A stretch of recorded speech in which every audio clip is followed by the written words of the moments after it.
Welcome to The Wedding Wear with Officiating by Amanda.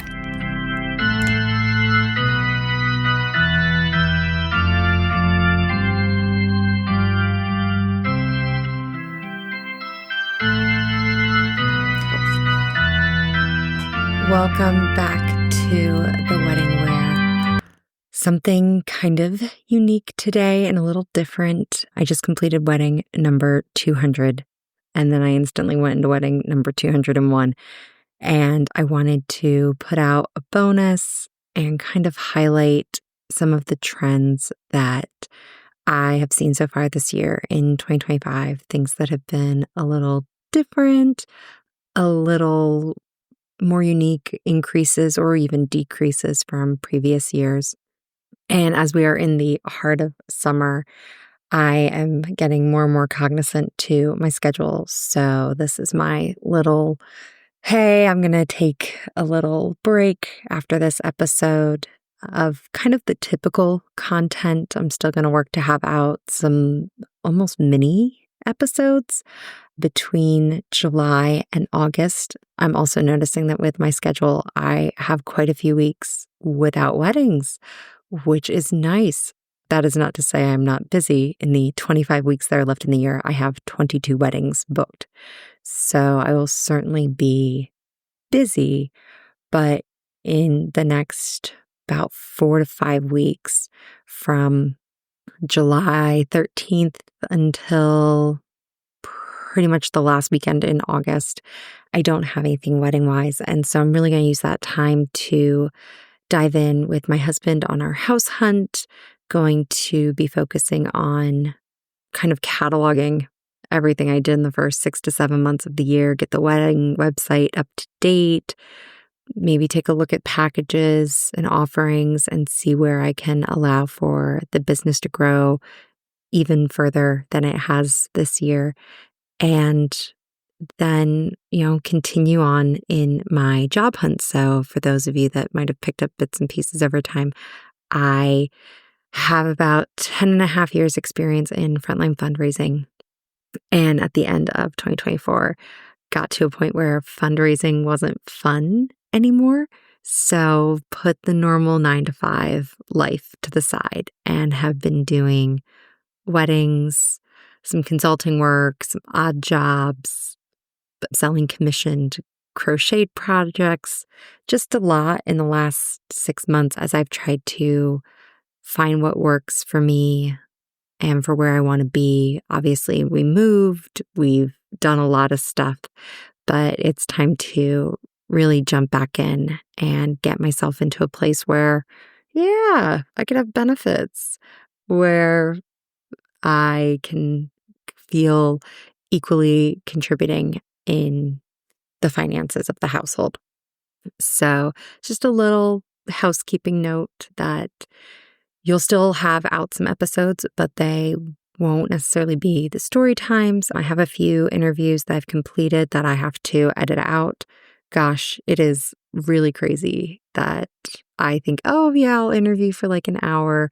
I sit down with fellow vendors and my past couples, and we were talking for 3 hours, 4 hours. So needless to say, the editing process on those is quite extensive and a lot.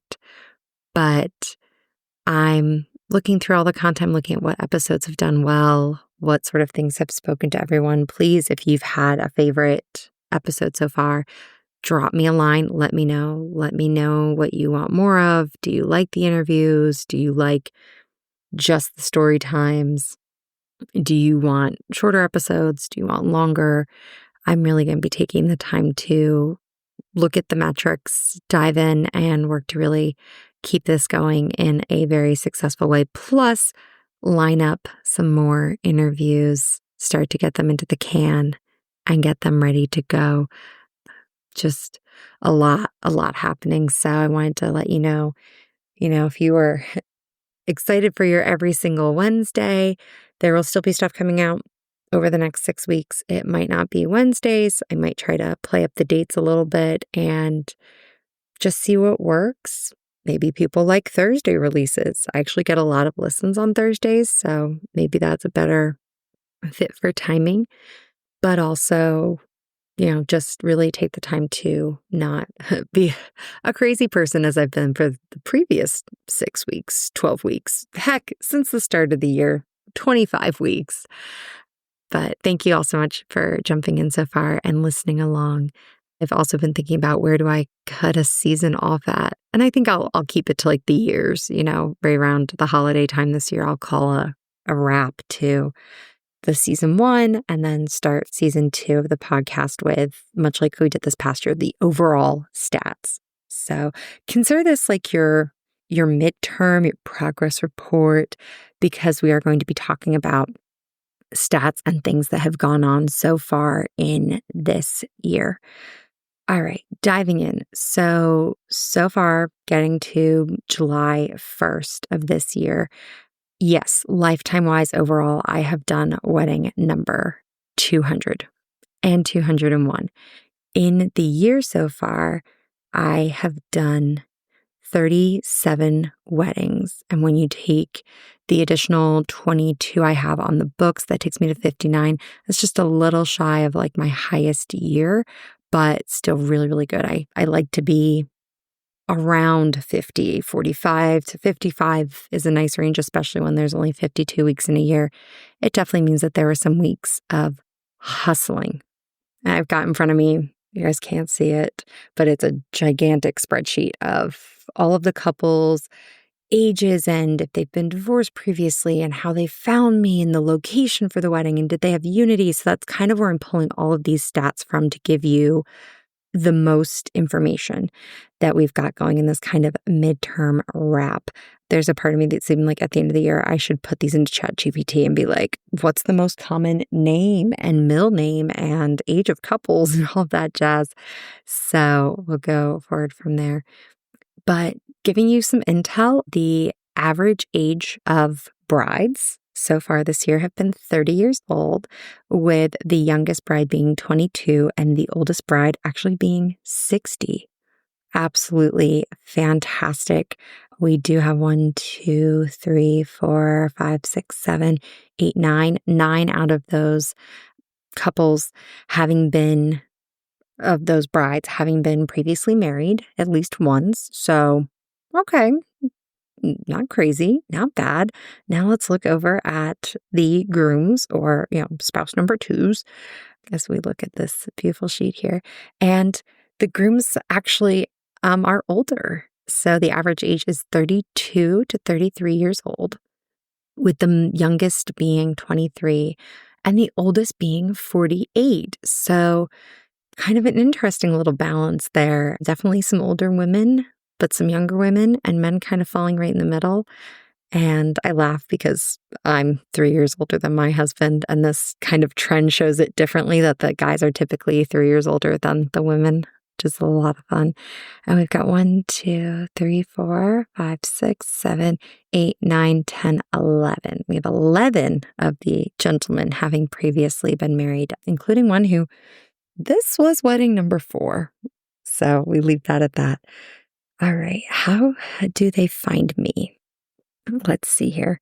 We definitely have a lot through Wedding Wire, The Knot. I am looking to, in these next 6 weeks, take the business over a little bit to Zola and try that out, because I know that there's a lot of controversy with The Knot and Wedding Wire. And I've experienced some ghost leads and some fake leads. And I've also had some fun with, I pay for this, but I don't quite get that. So definitely looking at what the cost benefit analysis is for me on that end. And are there other places to still get the couples from?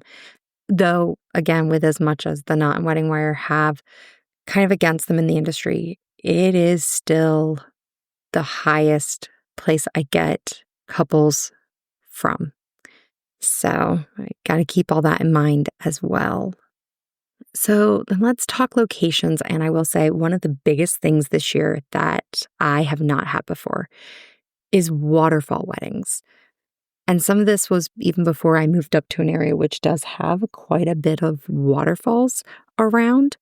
But yes, I have done now so many weddings, 6 of them actually, at waterfalls.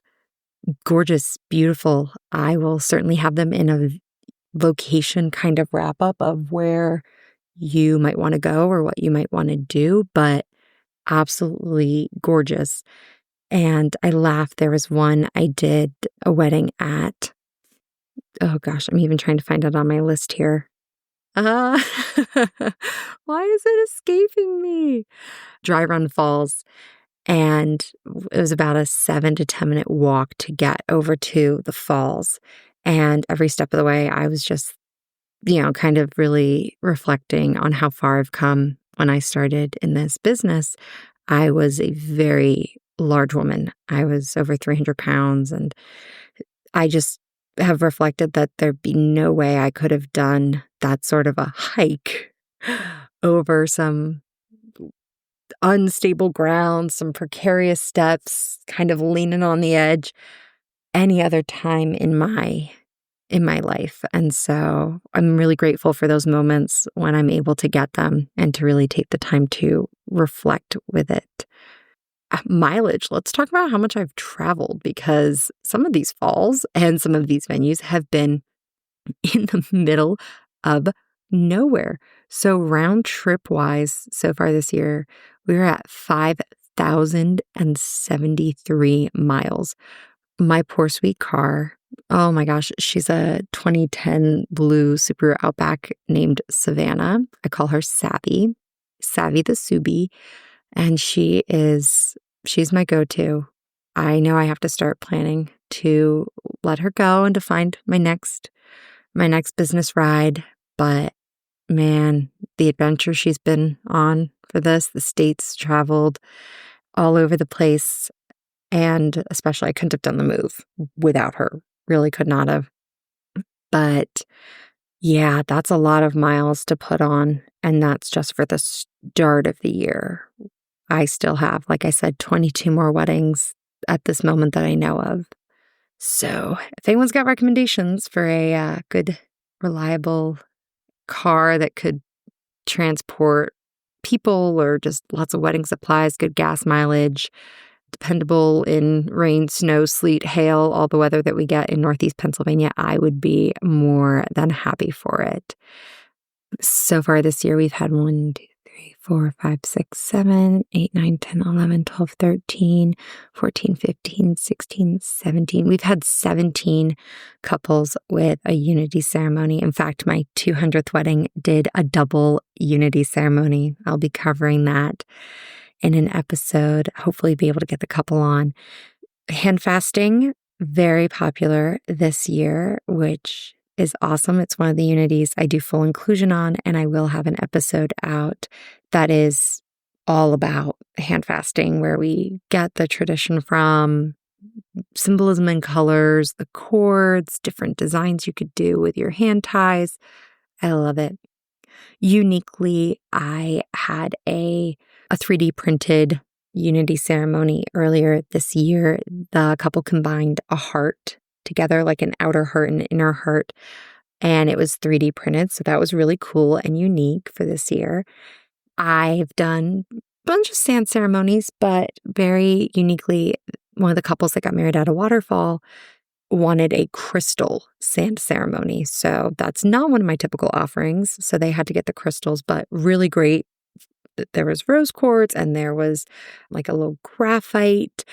Really just cool. They loved it. They loved the symbolism in the minerals and in the crystals, even more so than just the normal color symbolism that I do with sand ceremonies.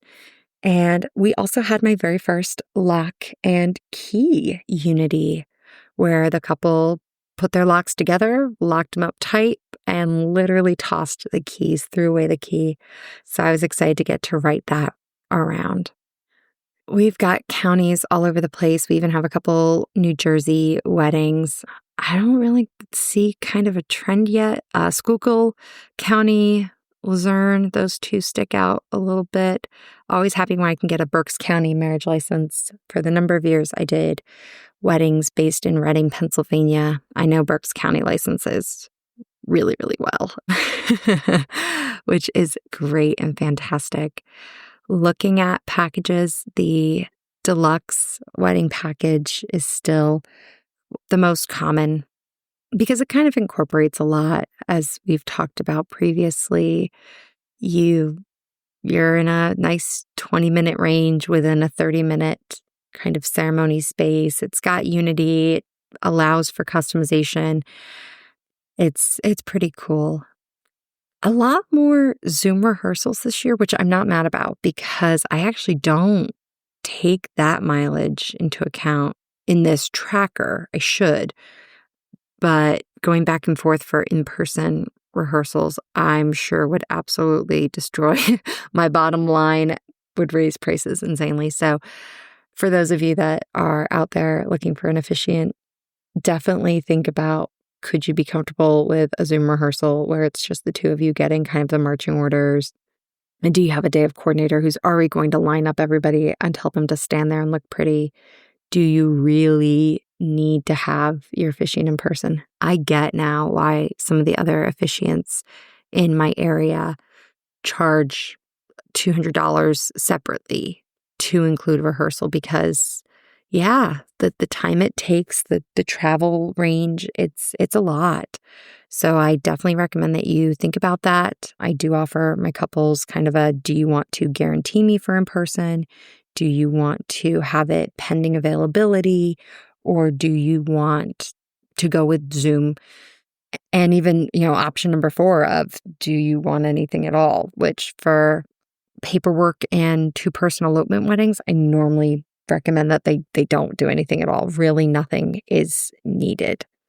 If you hear licking in the background, it's a dog. It's not my dog, but we're dog sitting a little bit here, aren't we? Aren't we, Onyx?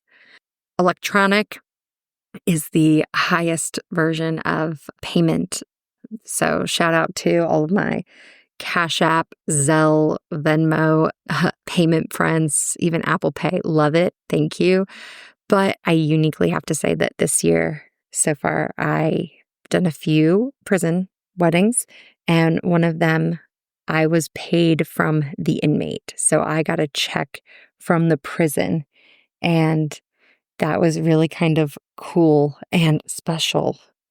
And lastly, some of the things of issues that we've seen this year. We had a wedding where the bride changed the venue in 24 hours, had some issues, and so I was booked on 24 hours notice. I really hadn't done a lot with my rush fee before, and so it was my first time implementing it and really trying to figure out, okay, I want to be really thoughtful of what the couple's going through and knowing that they're in a situation where, yes, they need an officiant and they need them for tomorrow, but wanting to balance out my need to just step in, help save the day, if you will, and, getting what is respectful for my time and the rush kind of time of everything. I've had a couple of weddings this year that I threw in hand fasting for, either because it was before I was going on a trip or it was my anniversary of officiating, which I've actually never done a wedding on my anniversary. And this year there were 2. So that's really, really cool. And yeah, definitely some delays. And I know I've said it before that I'm open to advice from others on how to put together elements to back charge for these late starts. I do have it in my contract that I can charge fees, and I ask for a Venmo or a Cash App name. But as we all know, there isn't really a guarantee that they're going to pay that. And I don't feel like going to small claims court over $50 or $100. But what's the best way? Do I turn the deposit, instead of it being a deposit, into more of an incidentals hold? So for example, if a couple's wedding was $500, I in turn ask them for $600, that first 100 being, this holds your date.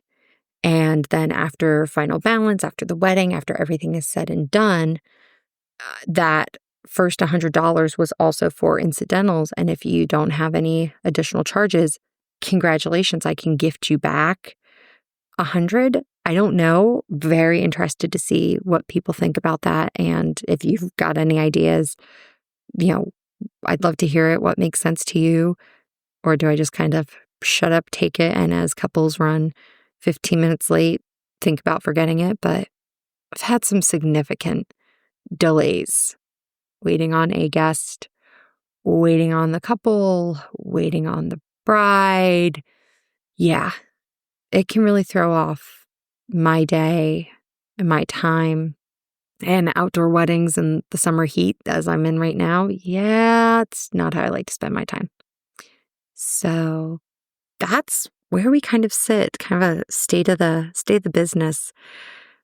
It's been really cool so far to put this all together for this year, and I'm excited for what all is going to happen next. Oh, one of the other things I will say that's been more unique this year has been doing personalized vows, either that the couple just wants to be asked the question and they say, I do, but I've worked with them to personalize it out so it's not kind of the typical.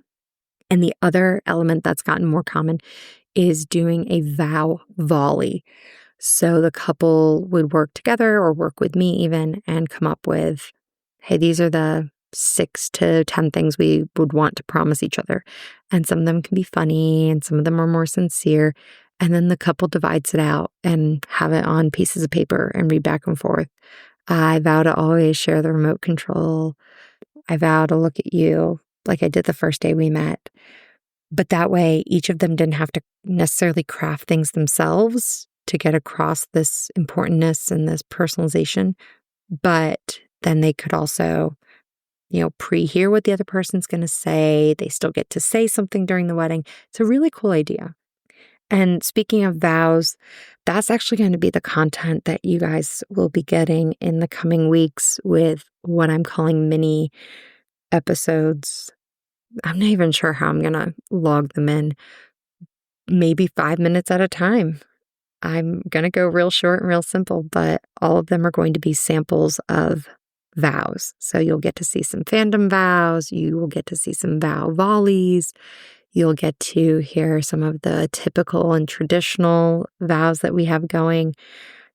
That's kind of going to be what gets us through as I take this little respite. Trust me, I'm not resting. Anyone who knows me personally knows I don't really rest, but I'm going to do some pivot and focus and make sure that I can keep on top of everything, make sure that things get edited and I'm not too much on a backlog or under the gun to try to put out content.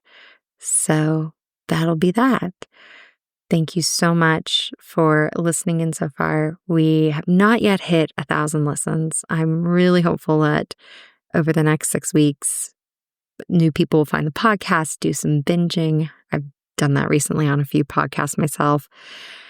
And that when we resume up at the end of August, we will be so close to hitting 1,000. I think that might be one of my first ones where I tandem film a video. I want to kind of go over some of the locations that I've been at a lot, put dots on a map, kind of make that investment in as well. Thank you all so much. Happy belated 4th of July. I hope that your summer is going well and smoothly. And as always, this has been Amanda. Thank you for listening to The Wedding Wear with Officiating by Amanda. I hope you enjoyed today's episode and found some inspiration or insight for your own special day. This podcast is hosted on Buzzsprout and can be found on all major platforms. If you haven't already, please subscribe, like, comment, and share to help us reach even more listeners who might laugh a little at The Wedding Wear. For the links referenced in the show, visit Linktree at Officiating by Amanda. You can also follow the business on Facebook, Wedding Wire, and The Knot to stay up to date on everything going on. If you have a question you'd like me to answer on the podcast, just send an email to theweddingwearpodcast@gmail.com. And if you're ready to inquire about officiating services for your own big day, you can reach me at officiatingbyamanda@gmail.com. Thank you so much for tuning in, and until next time, this has been Amanda.